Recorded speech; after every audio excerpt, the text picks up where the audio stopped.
여러분, 제가 지난번에 독일에 갔다가 깜짝 놀랐습니다. 숙소에서 아침 일찍 일어나서 운동을 주변에 좀 걸어 다니면서 했는데, 아니, 앵무새가 야생 조류로 있는 거예요.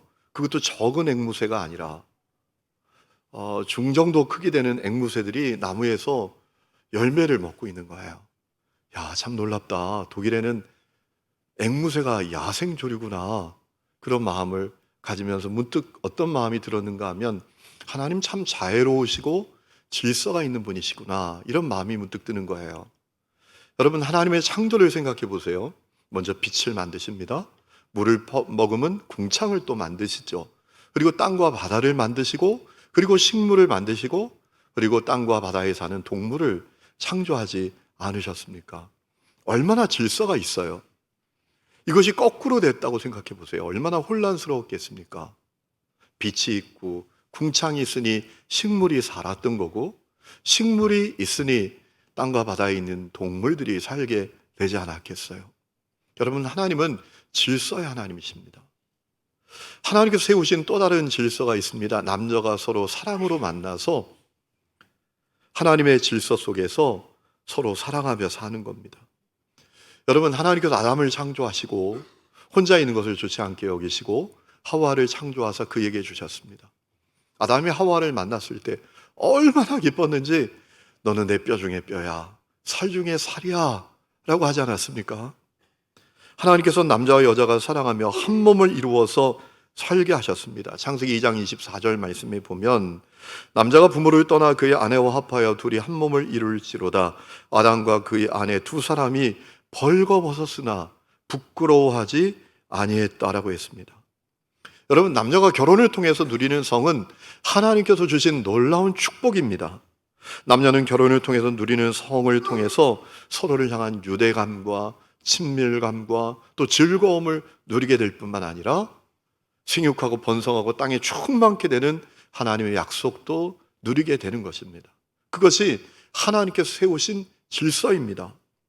여러분, 하나님이 이 질서가 깨트려지지 않고 유지되도록 주신 계명이 있습니다. 간음하지 말라라는 겁니다. 오늘 14절에 분명하게 수식어, 미사오구 덧붙이지 않고 분명하게 말씀하셨습니다. 간음하지 말라. 말라라는 단어는 지난주에 말씀드린 대로 로라는 단어로 아니야, 이런 뜻이죠. 간음 아니야, 간음 안 돼, 이렇게 말씀하신 거예요. 여러분, 우리가 명명백백한 사실에 대해선 미사오구, 수식어가 필요 없잖아요.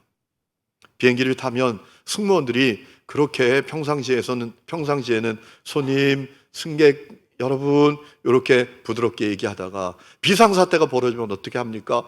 머리 숙여! 벨트 풀러! 짐 버려! 놀라셨죠? 이렇게 얘기한단 말이에요. 그래야 사니까. 벨트 풀어주실래요? 머리 숙여주실래요? 다 죽습니다. 정말 중요한 얘기는 수식어, 미사오구가 필요 없어요. 여러분, 하나님은 하나님의 그 창조 질서가 깨트려지지 않도록 다른 어떤 수식어나 미사오구 붙이지 않고 간음하지 마라 라고 말씀하신 거예요. 여러분, 간음이 뭡니까? 부부 관계를 떠나서 성관계를 가지는 것이지요. 여러분, 하나님은 간음을 너무 싫어하십니다. 간음을 금지하셨습니다. 레위기 20장 10절 이하에 보면 간음한 자들은 다 죽여라, 간음에 참여한 사람들은 다 죽여라 라고 하실 정도였습니다. 문제는 전적으로 타락한 인간이 그 하나님의 창조 질서를 거스르고 도전하고 파괴해 왔다라는 겁니다. 역사 이래로 수많은 사람들이 간음죄를 지으며 살았습니다. 소돔과 고모라에서 간음죄가 있었고, 롯의 딸들이 간음죄를 범했고, 또 세겜 주장이 야곱의 딸 디나를 성폭행하면서 간음죄를 지었고, 엘리 제사장의 아들들이 성막에서 섬기는 여성들과 간음죄를 행하고, 심지어 다윗 왕도 자기 충신의 아내와 간음죄를 범했지요. 여러분, 그 역사는 지금까지도 연령과 지위 고하를 막론하고 계속되고 있습니다. 여러분 요한복음 8장 말씀을 읽다 보면 인상적인 내용이 나옵니다. 가늠한 여인이 현장에서 붙잡혀서 사람들이 이끌려 예수님께 왔습니다. 예수님께서 그녀를 이끌고 온 사람들에게 뭐라 말씀하셨습니까? 너희 중에 죄 없는 자가 돌로 쳐라 라고 하시고 땅에 뭘 쓰셨다라고 하셨어요. 뭘 쓰셨을까요? 거기 서 있는 사람들 간음죄를 쓰셨던 것 같아요. 아무개 언제 어디서 누구와 간음죄, 아무개 언제 어디서 누구와 간음죄. 그러지 않았으면 여러분 말씀이 이렇게 되어 있잖아요. 뭐라고 되어 있습니까? 어른으로 시작하여 젊은이까지 하나씩 하나씩 나갔다라고 했습니다. 자기 죄가 드러나니까 나간 거 아니겠습니까? 주목할 것은 어른으로 시작하여 젊은이까지라는 표현이에요. 그러니까 간음죄의 역사는 그때부터 지금까지 연령과 지위 고하를 막론하고 계속되고 있다는 겁니다. 어느 원로 목사님이 그래요. 제가 목회를 시작할 때 저에게 충고를 해주시는데 여성과 단둘이 신방하지 말라. 그 여성이 나이가 70이라도 여성과 단둘이 신방하지 말라라고 하시더라고요. 아이 뭐 연세가 많은데 별일 있겠어요? 그랬더니 뭐라고 하시는지 아세요? 용서하고 들으세요. 남자는 숟가락 들만한 힘만 있어도 그 생각을 한다는 거예요. 이게 인간이라는 거예요. 그래서 사람들이 십계명에 덧붙인 계명이 하나 있잖아요. 제11계명을 만들었잖아요.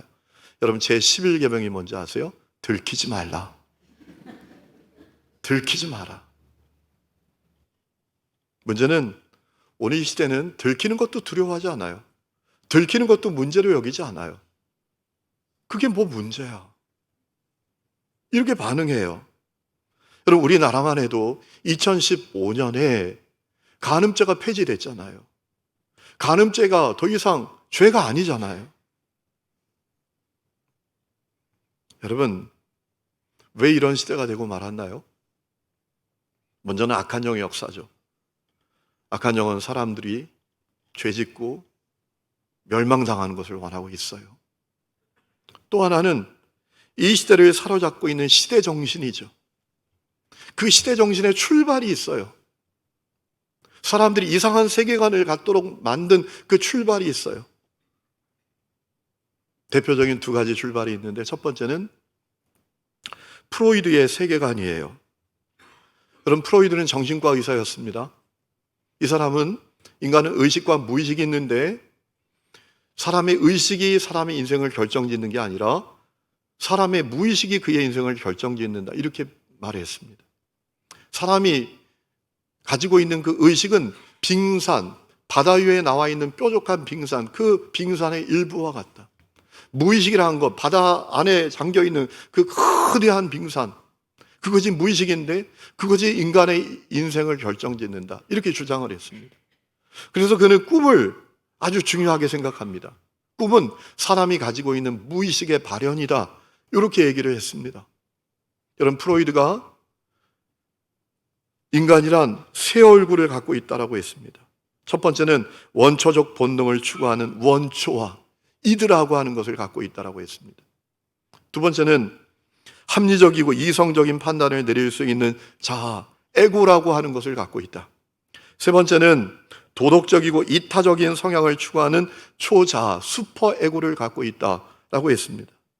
그러다 인간이란 합리적이고 이성적인 판단을 내리는 에고나 도덕적이고 이타적인 성향을 추구하는 슈퍼에고가 아니라 원초적인 본능을 추구하는 이드의 얼굴을 가진 존재다라는 거예요.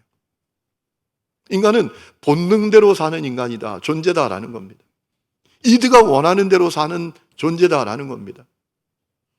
인간은 자기 본능이 원하는 대로 살아야 행복하게 살 수 있다라는 겁니다. 인간이 가진 원초적인 본능 가운데 핵심이 뭐냐?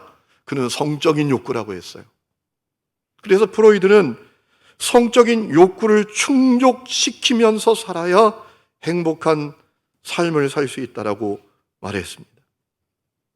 사람은 본능대로 살아야 행복한 삶을 살 수 있어 이렇게 주장했다라는 겁니다. 세상에 문제가 왜 일어나는가? 사람이 왜 병드는가? 사람에게 왜 어려운 일이 생기는가? 그가 본능대로 행하지 못하기 때문이다. 이렇게 얘기를 했습니다. 그래서 그는 종교를 악이라고 규정했습니다. 왜? 종교라는 것이 인간에게 도덕과 성결을 강조하면서 인간을 본능대로 살지 못하기 때문에 종교는 악이다. 이렇게 이야기했던 사람이 프로이드입니다.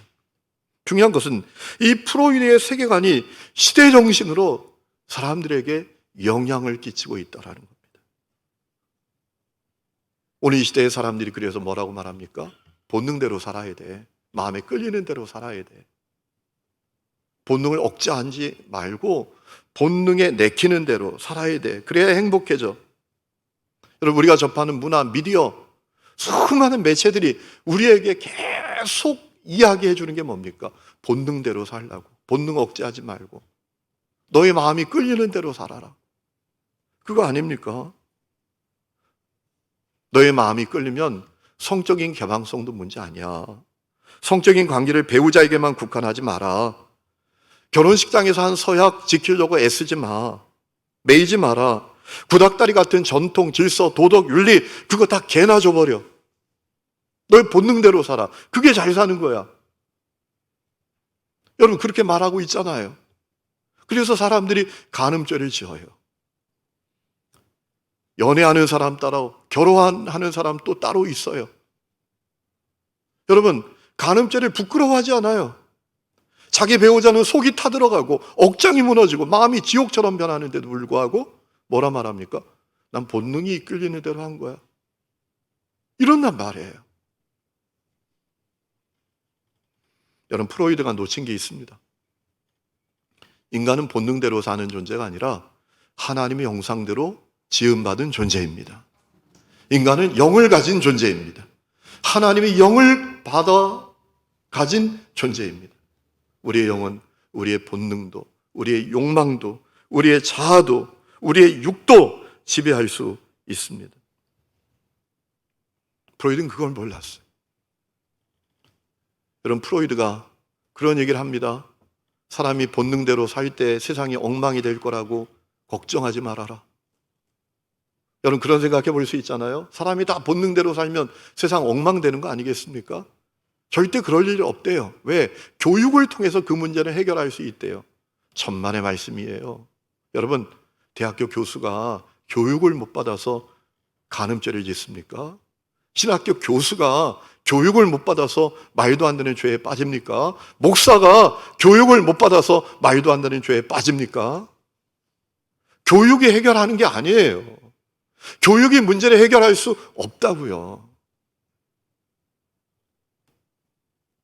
또 하나는 신은 죽었다고 선언했던 니체의 세계관이에요. 불행하게도 니체는 5대째 목회자 집안에서 태어난 사람이에요. 그러다 성장하다가 그가 자기 신앙을 버렸어요. 그는 그 유명한 짜라투스트라는 이렇게 말했다라는 책에서 뭐라고 선언하냐 하면 신은 죽었다. 신이 죽었으니 신이 세운 도덕적인 기준 이것도 다 사라졌다. 그러니까 신에게 더 이상 미련 두지 말고 신을 찾아 헤매지 말고 너가 원하는 대로 살아라. 너의 자아대로 살아라. 너의 의지대로 살아라. 그게 잘 사는 거다. 그런 인간이 초인이다. 이렇게 이야기를 했어요. 니체는 인간을 세 부류로 부유했어요. 낙타 같은 인간입니다. 낙타가 등에 무거운 짐을 지고 그냥 정처 없이 걸어가잖아요. 낙타 같은 인간은 누구냐 하면 신이 부여한 무거운 도덕적인 기준을 짊어지고 고통스럽게 사는 인간이라고 했어요. 그를 가리켜서 니체는 천민이라고 했습니다. 두 번째는 사자 같은 인간이 있다라고 했습니다. 자기의 본성과 의지로 모든 도덕적인 기준을 찍고 투쟁하는 인간이라고 했습니다. 세 번째는 아이 같은 인간이라고 했습니다. 아이가 바닷가에서 자유롭게 뛰놉니다. 모래성을 쌓고 싶으면 쌓고 허물고 싶으면 허물어요. 자유롭게 뛰놀아요. 그 아이 같은 인간, 그가 바로 초인이다. 그렇게 되어야 된다. 네가 하고 싶은 대로 살아. 너의 의지대로 살아. 신은 죽었어. 신 찾아 애쓰지 말고 신이 세운 도덕적인 기준, 그런 거 신경 쓰지 말고, 신이 죽었기 때문에 그것도 다 없어졌으니까 그런데 매이지 말고 너의 본능대로 살아, 너의 의지대로 살아 라고 하는 것이 니체의 주장이요 세계관이었습니다. 남이 세운 기준, 남이 세운 목표, 그거 신경 쓰지 마라. 이제 너가 원하는 대로 살아. 문제는 그렇게 살던 니체가 행복했나요? 아니에요. 니체는 쓸쓸하게 정신병동에서 기괴한 생각을 하고 기괴한 이야기를 하다가 56세의 나이에 쓸쓸하게 정신병동에서 혼자 죽고 말았어요. 여러분, 니체가 간과한 것이 있습니다. 하나님 죽지 않고 살아 계십니다. 하나님 살아 계십니다. 그분은 당신의 사람들을 사랑하십니다. 인도하십니다. 최고의 길로 인도하십니다. 그리고 더 중요한 것은 그분은 내가 나를 아는 것보다 나를 더 정확하게 알고 계십니다. 그래서 인간은 나의 의지가 아니라 주님의 뜻을 묻고 주님의 뜻대로 살고 주님의 영광을 위해서 할 때 가장 행복한 존재가 될 수 있는 거예요. 중요한 것은 이 니체의 세계관이 시대 정신으로 오늘 사람들에게 영향을 끼치고 있다는 겁니다. 니체의 세계관은 포스트 모더니즘으로 발전했습니다. 여러분, 포스트 모더니즘의 핵심이 뭡니까? 다른 것 아닙니다. 핵심은 이런 겁니다. 너가 원하는 대로 살아. 네가 원하는 대로 살아라. 세상의 도덕 기준, 사람들이 세운 목표, 그거 신경 쓸 필요 없어. 네가 원하는 대로 살아라. 이 세상의 절대적인 기준, 절대적인 도덕, 그런 거 없어. 다 맞아, 다 맞아. 그러니 너가 원하는 대로 살아. 그래서 어떤 일이 벌어지죠? 사람들이 자기가 원하는 대로 사는 거예요. 내가 원하면 불륜도 하고, 내가 원하면 간음죄도 짓고. 그게 무슨 문제야? 불륜을 저지르고서도 자기 배우자가 지옥 같은 마음으로 고통받고 있는데도 불구하고 나는 내 감정에 충실했을 뿐이다. 이렇게 말하는. 우리 주위에 다 그러잖아요. 간음죄에 빠지는 사람 다 그 얘기 아닙니까? 여러분, 이런 흐름을 따라 살다 보면 참 편해요. 무슨 부담을 가져요? 무슨 책임을 져요? 아기를 낳을 수고를 합니까? 그를 기를 어떤 책임이 있습니까? 그저 상대방의 부모, 가족 등과 부담되고 귀찮은 관계를 가질 필요도 없잖아요? 이제 쉽게 만나서 서로의 욕망을 불태우고 돌아서면 그만이잖아요. 여러분, 그런데 그렇게 사는 인생이 행복할까요? 절대로 행복하지 않아요. 그러면 그럴수록 인생은 공허해지는 거예요. 허무해지는 겁니다. 여러분, 다윗의 아들 암논이라는 아들이 있었어요. 이 암논이 자기 이복 여동생을 향해서 불타오르는 욕망을 갖게 된 거예요. 그녀를 범하고 싶은 거예요. 그래서 어느 날 그녀를 성폭행했지요. 여러분, 그런데 놀라운 사실은 성폭행하고서 마음이 확 달라져요. 사무엘하 13장 15절에 이런 말씀이 있습니다. 암논이 다말을 심히 미워하니 이제 미워하는 마음이 전에 사랑하던 사랑보다 더한지라 라고 했습니다. 무슨 얘기죠? 욕정을 채우고 나니까 마음이 공허해지고 허무해진 거예요. 욕정을 채우기 전에는 너 없으면 못 살아. 너 없으면 못 살아. 널 가지고 말 거야. 그래서 성폭행하고서 욕정을 채우고 나니까 허무하고 공허하니까 미워하는 거예요. 쳐다보지도 않는 거예요. 나 책임지라고 해도 무슨 얘기야? 나 몰라. 이러고 만다라는 거죠. 여러분, 사람들이 다 그렇게 살면 세상이 어떻게 되나요? 사람들이 다 그러고 살면 어떻게 되나요? 무너지고 마는 거죠. 그래서 우리 주님께서 간음하지 말아라. 간음하지 말아라. 라는 계명을 주신 거예요. 저는 사실 오늘 말씀을 준비하면서 내가 이 말씀을 전하지만 우리 성도들이 정말 이 말씀대로 살 수 있을까? 이런 마음이 들더라고요. 그리고 저 자신을 향해서도 두려움이 있는 거예요. 여러분, 그거 아세요? 거룩과 죄의 차이는 한 걸음 차이라는 거예요. 거룩과 죄의 차이는 한 걸음 차이입니다. 한 걸음 잘못 디디면 죄로 가는 거예요. 우리 가운데 누구도 나 간음죄 짓지 않을 거야. 그거 나하고 상관없는 거야. 누가 자신할 수 있겠습니까?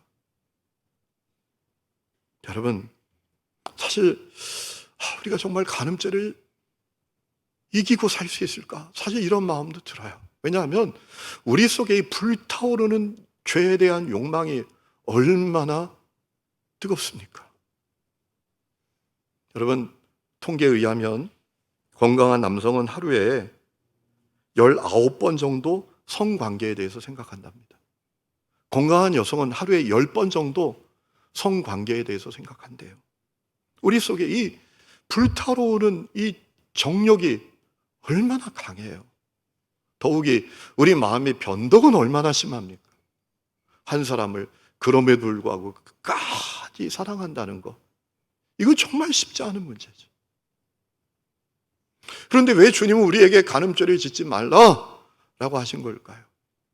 오늘 말씀을 묵상할 때 적어도 두 가지 이유가 있구나라는 사실이 저에게 깨달아졌어요. 첫 번째는 우리를 향한 하나님의 계획은 거룩이기 때문입니다. 여러분, 이스라엘 백성들이 이집트에서 압제를 당하면서 삽니다. 고난을 겪으면서 삽니다. 주님이 그들을 해방시켜 주셨어요. 여러분, 이스라엘 백성들을 해방시켜 주신 목적이 뭐죠? 해방이 궁극적인 목적이 아닙니다. 궁극적인 목적은 거룩입니다. 그래서 하나님께서 레위기를 주셨잖아요. 어떻게 하나님의 백성으로 거룩하게 될 수 있는지를 레위기를 통해서 가르쳐 주셨잖아요. 레위기 11장 45절 말씀을 보면 하나님의 마음을 정확하게 들려주셨어요. 나는 너희의 하나님이 되려고 너희를 애굽 땅에서 인도하여 낸 여호와라. 내가 거룩하니 너희도 거룩할지어다 라고 하셨어요. 여러분, 우리가 십자가 복음 믿고 구원받았다라는 것은 뭘 의미하죠? 영적인 출애굽을 했다라는 거예요. 우리가 죄의 종으로 살았습니다. 진노의 자녀로 살았습니다. 우리가 영적으로 애굽에 있었어요. 그런데 하나님께서 그런 우리를 불쌍히 여기사 독생자를 보내주셨어요. 십자가에 매달린 대속제물이 되게 해주셨어요. 죄는 내가 졌는데 죄값은 예수님께서 다 치르게 해주셨어요. 그리고 우리의 모든 죄를 용서해 주셨어요. 우리를 해방시켜 주셨어요. 여러분, 우리를 해방시켜 주신 목적이 뭡니까? 거룩입니다. 거룩. 우리를 향한 주님의 궁극적인 목적은 거룩이에요. 그래서 간음죄 짓지 말아라. 결혼을 통해서 한 사람만 사랑하고 그 사람만 바라보며 살아라 라고 하신 거예요. 여러분, 결혼은 우리가 거룩해질 수 있는 최고의 훈련소예요. 제 얘기가 아니라 지금 하나님의 부름을 받은 팀 켈러 목사님이 한 얘기입니다. 팀 켈러 목사님이 이런 얘기를 하신 적이 있어요. 결혼은 하나님께서 디자인하신 사람으로 세워지는 최고의 제자 훈련 과정이다. 여러분, 결혼 생활 잘하면 제자 훈련 따로 받을 필요 없어요. 결혼이 가장 훌륭한 제자 훈련 과정이라는 겁니다. 그렇죠. 여러분, 우리가 한 사람을 사랑한다는 거, 이게 쉬워요? 때로는 12번도 이 인간 그냥 갈라서고 싶은 마음이 들지 않아요? 여러분, 그런 마음이 있을 때가 있으셨잖아요. 왜 안 그런 척 하고 있으세요? 얼마나 참아야 됩니까? 얼마나 용서해야 됩니까? 얼마나 사랑해야 됩니까? 얼마나 기도해야 됩니까? 결혼을 통해서 가정을 이루고 한 사람만 사랑하는 게 이게 진짜 쉬운 게 아니에요. 끝까지 참고 끝까지 수고하고 더 용서하고 더 인내하고 더 기도하고 그럼에도 불구하고 사랑해야 합니다. 그러지 않으면 안 돼요. 중요한 건 그러면서 우리가 거룩해지는 거예요. 그러면서 우리가 영적으로 성장하고 거룩해지는 거예요. 여러분, 그거 아세요? 1년짜리 나무는 목재로 못 써요. 3년짜리 나무도 목재로 못 써요. 여러분, 열대지방에 가면 1년짜리 나무, 3년짜리 나무 많아요. 목재로 못 써요. 그런데 어떤 나무를 목재로 씁니까? 비바람, 눈보라, 폭풍우, 뜨거운 태양, 그거 다 이겨내고 참고 견디면서 오랫동안 견딘 나무, 그 나무가 목재가 되잖아요. 우리 가정이 그와 같다라는 거예요. 우리 결혼이 그와 같다라는 거예요. 여러분, 주님께서 우리의 거룩을 원하세요.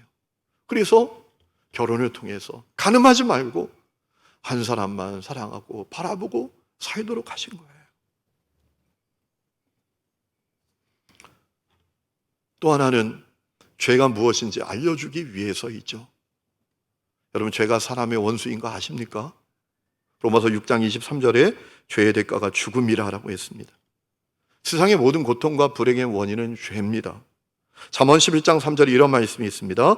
정직한 자의 성실은 자기를 인도하거니와 사악한 자의 패역은 자기를 망하게 하느니라. 죄가 사람을 망하게 만든다라는 겁니다. 그러니까 우리가 죄를 해결하지 않고선 복된 인생을 살 수가 없어요. 죄를 해결하지 않고선 존귀한 인생을 살 수 없어요. 죄를 해결하지 않고선 하나님을 기쁘시게 하는 삶을 살 수가 없다고요.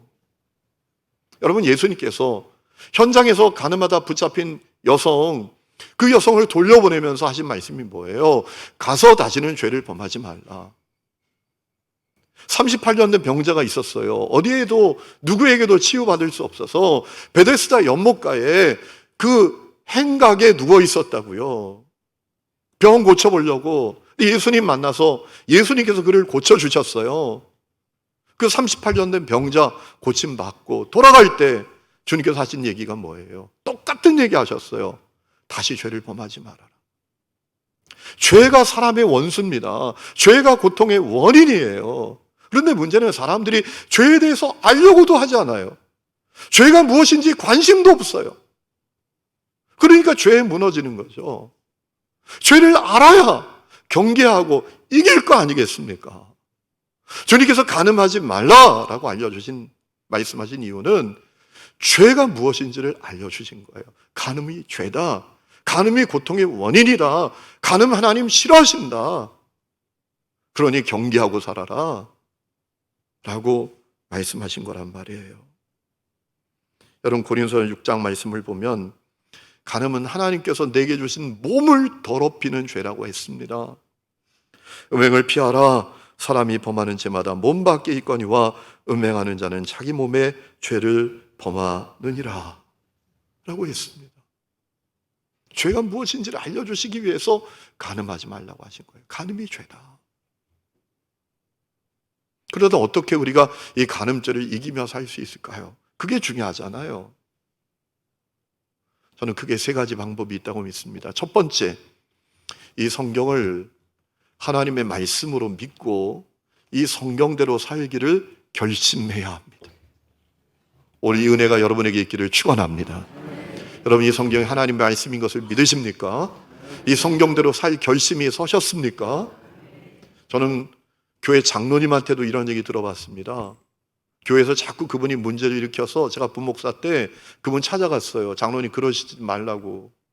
교회가 당신 교회냐고. 주님의 교회지. 제가 혈기가 충만한 부목사였기 때문에 찾아가서 그랬더니 그분이 저를 똑바로 쳐다보면서 그러더라고요. 목사님, 젊어서 아직 뭘 몰라서 그러는데 성경은 성경이고 현실은 현실입니다. 여러분, 예수 믿어도 그렇게 믿을 수 있어요. 여러분, 이 성경이 하나님의 말씀인 것을 믿으십니까?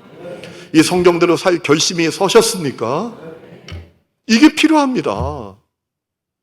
우리가 예수를 믿고 구원받으면 하나님의 형상이 회복이 됩니다. 하나님의 형상이 회복된다는 건 감리교를 시작한 존 웨슬리 목사님은 세 가지 형상이 회복되는 건데 그 가운데 하나가 자연적인 형상이 회복되는 거라고 했어요. 우리 의지, 이성, 지성, 결심, 이해력, 이것이 회복이 된다라는 겁니다. 악한 의지가 아니라 선한 의지를 갖게 된다라는 거예요. 그러니 우리가 하나님의 형상이 회복이 되어서 선한 의지로 회복되었으니 하나님의 말씀을 하나님의 말씀으로 믿고 이 말씀대로 살 결심을 가져야 합니다. 로마서 6장 16절에 이렇게 말씀하셨어요. 여러분이 아무에게나 자기를 종으로 내맡겨서 복종하게 하면 여러분은 여러분이 복종하는 그 사람의 종이 되는 것임을 알지 못합니까? 여러분은 죄의 종이 되어 죽음에 이르거나 아니면 순종의 종이 되어 의에 이르거나 하는 것입니다 라고 했습니다. 한마디로 말하면 뭐죠? 죄의 종이 되지 않기를 결심하라. 죄의 종이 되지 않기를 결심하라. 죄의 종이 되지 않기를 결심하라 라는 얘기입니다. 그리고 이어서 19절에 이렇게 말합니다. 여러분이 전에는 자기 지체를 더러움과 불법의 종으로 내맡겨서 불법에 빠져 있었지만 이제는 여러분의 지체를 의의 종으로 바쳐서 거룩함에 이르도록 하십시오 라고 했습니다. 여러분, 결심이 중요합니다. 내가 죄의 종이 아니라 의의 종이 되리라. 하나님의 말씀을 살아내리라. 이 결심이 우리 가운데 서야 합니다. 두 번째는 마음의 변화가 일어나야 합니다. 여러분, 예수님께서는 간음의 수준을 확 높이셨어요. 여자를 보고 음욕만 품어도 간음죄를 짓는 거다라고 하셨어요. 마태복음 5장 27절, 또 간음하지 말라 하였다는 것을 너희가 들었으나 나는 너희에게 이르노니 음욕을 품고 여자를 보는 자마다 마음에 이미 간음하였느니라 라고 하시고, 29절에는 심지어 뭐라고 말씀하셨는가 하면 너의 오른눈이 간음의 도구가 되고 너의 오른손이 간음의 도구가 되면 그 눈 빼버리고 그 손 찍어버려라. 그것이 더 낫다 라고까지 하셨어요. 29절 말씀은 다른 내용이 아니라 28절부터 이어져 오는 내용이에요. 너의 오른손이 간음의 도구가 되고 너의 오른눈이 간음의 도구가 된다면 빼버리고 찍어버리는 게 더 낫다. 그렇게까지 말씀하실 정도였어요. 여러분, 이 말씀을 문자적으로 적용하기는 어렵죠. 이 말씀을 문자적으로 적용한다면 우리 가운데 오른눈 붙어있는 사람, 오른손 붙어있는 사람이 누가 있겠어요? 그렇지 않아요? 그렇지 않아요? 우리가 음란한 마음을 가질 때가 왜 없겠어요? 여러분, 이 말씀의 의미는 뭐죠? 너 마음이 바뀌어야 된다는 거죠. 그 간음죄를 짓지 않는 방법은 마음 바뀌는 것 말고 뭐가 있겠습니까? 음란한 눈이 아니라 거룩한 눈을 가질 수 있는 마음이 바뀌어야 하는 것 아니겠습니까? 여러분 어떠세요? 여러분 마음의 변화를 갈망하십니까? 여러분 기도할 때마다 주님, 내 마음의 변화를 갈망합니다. 이 기도가 여러분에게 있습니까? 우리 마음의 변화는 우리의 의지로, 결심으로, 노력으로 안 되는 거잖아요. 여러분 해보서 아시잖아요. 성령의 역사입니다. 그렇다면 여러분은 기도할 때마다 주님, 내 마음이 변화되기를 원합니다. 이 기도가 여러분에게 있으십니까? 그 기도 있으셔야 합니다. 마지막은 날마다 은혜를 받아야 합니다. 여러분, 죄보다 은혜가 크면 죄는 이기는 겁니다. 내 속에 있는 나쁜 것을 다 몰아내는 방법은 간단합니다. 하나님의 은혜로, 좋은 것으로 다 채우면 됩니다.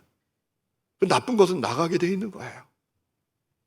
여러분, 성경은 주님과 우리와의 관계를 부부로 표현합니다.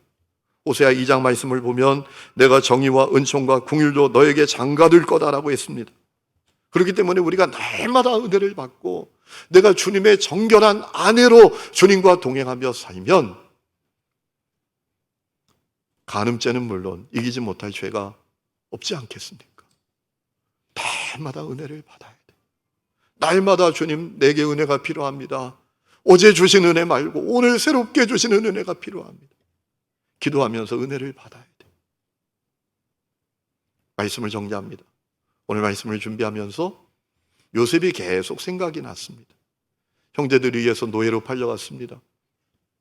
애굽에 그 수많은 사람들이 있었지만 다 생면부지의 사람들이에요. 누구 도와줄 사람 없어요. 살지 죽을지도 모르는 물건처럼 여겨지는 노예가 되었습니다. 여러분, 보디발의 집에서 살게 됐습니다. 그런데 보디발의 아내가 성적으로 유혹하는 거예요. 간음죄 짓자는 겁니다. 그때 요셉이 거절했습니다. 참 바보 같죠? 눈 한번 딱 감으면 얼마나 많은 보상이 있겠습니까? 누가 그의 가치를 인정해 줍니까? 노예 주제에 인생 즐기고 살면 되잖아요. 한번 잠자리 같이 해주고 그리고 보상 받으면 되잖아요. 인생 편안해지는 거 아닙니까? 누가 그렇게 했다고 그를 욕하겠습니까? 노예인데 노예가 무슨 가치가 있습니까? 그런데 요셉은 거절했어요. 그 거절한 이유가 뭡니까? 한 가지밖에 없어요. 하나님 때문에. 하나님 때문에 거절했어요. 창세기 39장 9절에 요셉이 이렇게 말합니다. 내가 어찌 이 큰 악을 행하여 하나님께 죄를 지으리까? 하나님 때문이었어요. 하나님 때문에.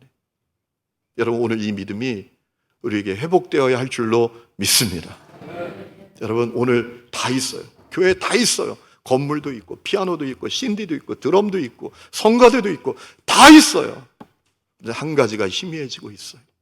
하나님 때문에. 하나님 때문에.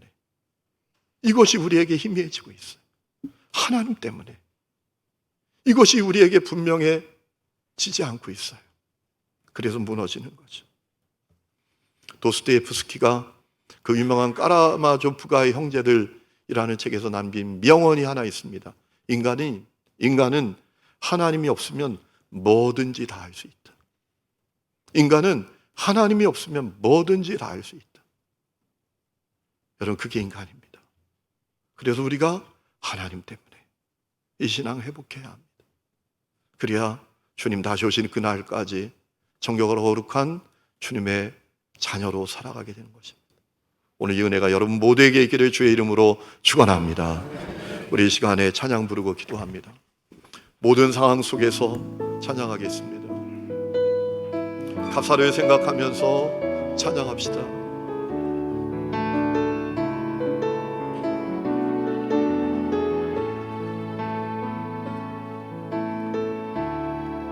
모든 상황 속에서 주를 찬양할지라. 주는 너의 큰 성품, 큰 도움이시라. 주의 얼굴 구할 때, 주의 얼굴 구할 때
하나님 아버지, 오늘도 간음의 죄의 문제 때문에 고통받는 성도들의 가정이 너무나 많은 것을 종언합니다.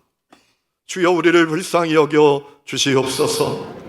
믿음의 길을 걷지만 하나님을 갈망하는 마음조차 없고 말씀대로 살기를 결단하는 마음조차 사라진 우리를 긍휼히 여겨 주시옵소서. 우리 마음의 변화가 일어나게 하여 주옵소서. 날마다 은혜로 우리를 충만하게 채워 주시옵소서. 하나님, 주님 다시 오실 때까지 주님의 아내로 주님과 동행하며 살게 하여 주시옵소서. 그리하여 하나님을 영화롭게 하는 성도, 축복의 통로가 되는 부모, 하나님의 기쁨이 되는 성도로 살아가게 하여 주시옵소서. 이제는 우리 주 예수 그리스도의 은혜와 하나님 아버지의 놀라운 사랑과 성령의 내주 동행하심이 예배하는 하늘음의 모든 성도들과 그 삶의 모든 부분들 위에 지금부터 영원토록 함께 계시기를 간절히 축원하옵나이다. 아멘.